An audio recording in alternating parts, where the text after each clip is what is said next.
Taxila police station में लाखों रुपए की जूती चोरी का मुकदमा दर्ज कर लिया गया। G93 के रहायशी बख्त मुनीर का कहना है कि वो नमाज़ पढ़ने के लिए हल्का सर्विस एरिया में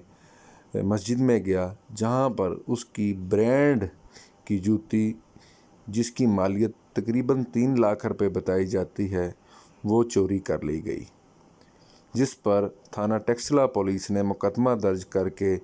जूती चोर की तलाश शुरू कर दी है।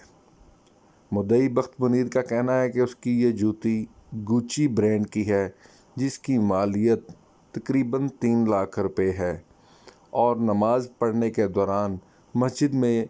ये जूती उतारी, जहां से नामालूम चोर वो जूती लेकर फरार हो गया। अब देखना ये है कि टेक्सला पुलिस क्या शहरी का कीमती जूता रिकवर करने में कामयाब होती है या नहीं।